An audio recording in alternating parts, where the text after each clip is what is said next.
Assalamualaikum warahmatullahi wabarakatuh. Halo teman-teman semuanya. Kami dari kelompok 5 di sini akan membahas mengenai fungsi P-Euler, yang mana kelompok 5 ini terdiri atas 6 anggota, yaitu Devika Adila Kirani, Deni Astri Noviansyah, Juliarti Sri Astuti, Karisma Reski Dwi Putri, Septiana Maharani, dan Cindy Agustina. Baiklah, langsung saja kita masuki pada materi kita yang pertama, yaitu definisi fungsi P-Euler, yang mana akan dijelaskan oleh teman kita, Devika Adila Kirani. Kepada Devika dipersilakan. Baiklah, saya Devika Adila Kirani akan menjelaskan definisi dari fungsi Euler. Fungsi Euler sering juga disebut dengan fungsi P-Euler.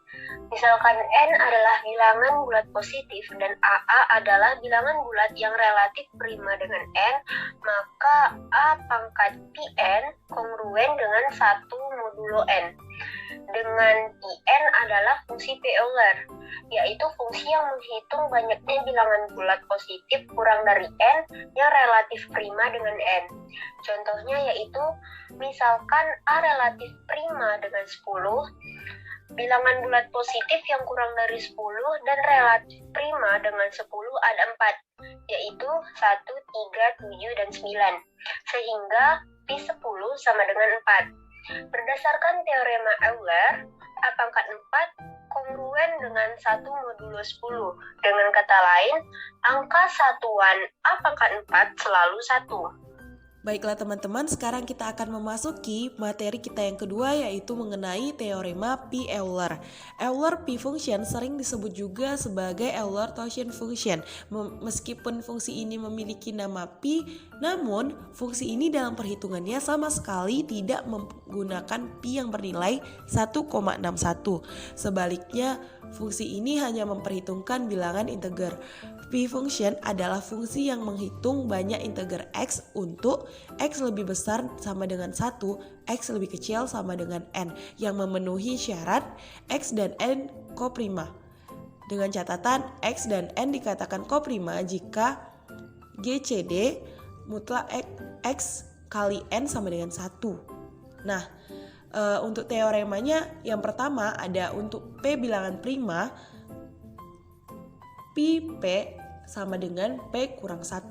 Nah, untuk teorema kedua itu untuk P prima dan N lebih besar daripada 1. Maka P pangkat N sama dengan P pangkat N dikurang P pangkat N kurang 1. Untuk teorema ketiga itu untuk M dan N saling relatif prima atau koprima. Maka P dalam kurung M, N sama dengan P M kali Pn. Kemudian ada teorema keempat.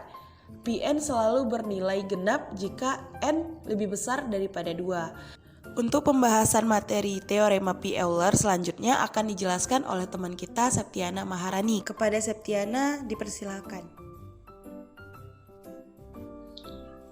Baiklah, selanjutnya kita ke teorema Euler. Setiap bilangan bulat A dan N bilangan bulat positif yang koprima ke A, maka A pangkat Pn kongruen 1 modulo N. Perhatikan jika N prima, maka A pangkat N kurang 1 kongruen 1 modulo N. Teorema Euler berubah menjadi teorema kecil Fermat. Dengan demikian, kita bisa menganggap teorema Euler sebagai generalisasi teorema kecil Fermat. Selanjutnya, teorema jika N sama dengan PQ adalah bilangan komposit dengan P dan Q prima, maka Pn sama dengan PQ. Dengan PQ sama dengan P kurang 1 kali Q kurang 1. Kita masuk ke contoh soalnya. Tentukan P21. Penyelesaiannya, karena 21 itu 7 kali 3, maka P21 sama dengan P7 kali P3.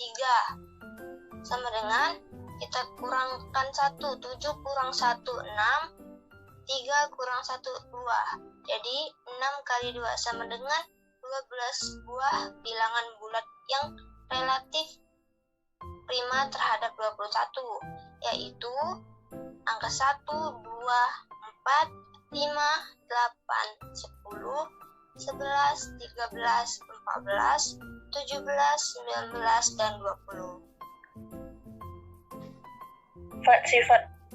Sifat 1. Jika P adalah bilangan prima, maka P dalam kurung P sama dengan P kurang 1 karena faktor prima dari P hanya 1 dan P. Tahu bahwa 1 dan P relatif prima. Maka bilangan asli yang kurang dari atau sama dengan P dan relatif prima dengan P adalah 1, 2, 3 sampai P kurang 1. Sehingga P dalam kurung P sama dengan P kurang 1. Part 2. Jika P adalah bilangan prima, maka untuk semua K elemen dari N, P dalam kurung P pangkat K sama dengan P pangkat K kurang 1 dalam kurung P kurang 1.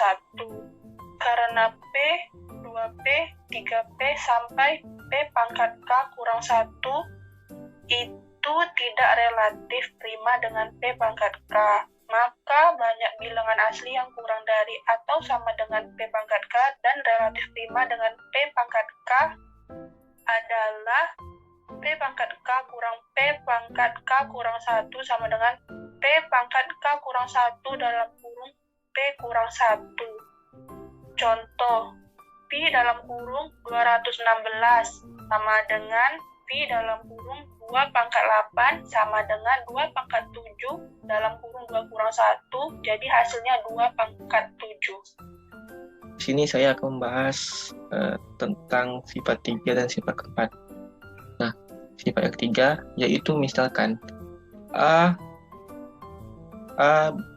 B relatif prima, maka P AB sama dengan P A dikali P B. Contohnya di sini P 10 sama dengan P 2 dikali 5. Karena 2 dan 5 itu ialah relatif prima, maka P 10 sama dengan P 2 dikali 5 sama dengan P 2 dikali P 5 sama dengan 1 dikali 4 sama dengan 4. Sifat yang keempat, jika N sama dengan P1A1, P2A2 sampai PKAK, maka Pn sama dengan N per P1 dikali P1 dikali sampai PK dikali lagi P1 kurang 1 sampai PK kurang 1. Contohnya, P 180 sama dengan P 2 pangkat 2 dikali 3 pangkat 2 dikali 5 sama dengan 180 per 2 dikali 3 dikali 5 dikali 2 dikurang 1 dikali 3 dikurang 1 dikali 5 kurang 1. Nah, 180 per 2 kali 3 kali 5 itu sama dengan 180 per 30 sama dengan 6. 2 dikurang 1, 1. 3 dikurang 1, 2. 5 dikurang 1, 4. Kita kalikan semuanya menjadi totalnya sama dengan 48. Baiklah, berdasarkan materi yang sudah kawan-kawan saya sampaikan, masuklah kita kepada contoh soal. Apa sih contoh soalnya? Yuk kita lihat contoh soal dari fungsi P. Euler. Yang pertama, tentukan digit terakhir dari 7 pangkat 100. Nah, kita langsung saja masuk ke pembahasannya. Kita tahu dengan menggunakan teorema Euler P, maka 7P pangkat 10 sama dengan 7 pangkat 4 didefinisikan 1 mod 10. 7 pangkat 100 sama dengan 7 pangkat 4 dikali 25 sama dengan didefinisikan sebagai 1 mod. Dengan demikian, digit terakhir dari 7 pangkat 4 adalah 1. Nah, gitu hasilnya. Kawan-kawan paham kan? Nah, kita langsung saja masuk soal yang kedua. 2. Berapakah sisa pembagian dari 5 pangkat 1000 oleh 18? Kita masuk ke pembahasannya. Karena 18 sama dengan 2 kali 3 pangkat 2, maka pi 18 sama dengan 6. Sehingga menurut teorema Euler-Pi, 5 pangkat 6 didefinisikan 1 mod 18. Sehingga diperoleh 5 pangkat 1000 sama dengan 5 pangkat 6 dikali 166. 5 pangkat 4 didefinisikan 5 pangkat 4 mod 18. Didefinisikan 625 mod 18 didefinisikan 13 mod 18. Jadi sisa pembagian dari 5 pangkat 1000 oleh 18 adalah 13. Nah, gitu jawabannya teman-teman. Kita langsung masuk soal yang ketiga. Jika A dan B relatif prima, buktikan bahwa A pi pangkat B tambah B pi pangkat A sama didefinisikan 1 mod AB. Kita masuk ke pembahasannya. Berdasarkan teorema Euler bahwa A pi pangkat B didefinisikan 1 mod B. B pi pangkat A didefinisikan 1 mod A. Jadi kita dapatkan A pi pangkat B dikurang 1 sama dengan KB untuk suatu bilangan bulat K. B pi pangkat A kurang 1 sama dengan 1A untuk suatu bilangan bulat 1. Jadi A pi pangkat B kurang 1 kali B pi pangkat A kurang 1 sama dengan MAB untuk suatu bilangan bulat M. Jika bisa ditulis A pi pangkat B kali B pi pangkat A kurang A pi pangkat B kurang B pi pangkat A tambah 1 didefinisikan 0 mod AB. Min A pangkat pi B kurang B pi pangkat A tambah 1 didefinisikan mod AB. Min dalam kurung A pi pangkat B tambah B pi pangkat A didefinisikan min 1 mod AB. A pi pangkat B tambah B pi pangkat A didefinisikan 1 mod AB. Terbukti. Saya kembalikan ke moderator. Terima kasih. Nah, itu tadi pembahasan kita mengenai fungsi P. Euler. Nah, bagaimana teman-teman? Sudah paham kan mengenai fungsi P. Euler? Semoga kalian sudah paham ya teman-teman. Baiklah, kami dari kelompok 5 pamit undur diri. Terima kasih sudah menonton. See you next time. Assalamualaikum warahmatullahi wabarakatuh.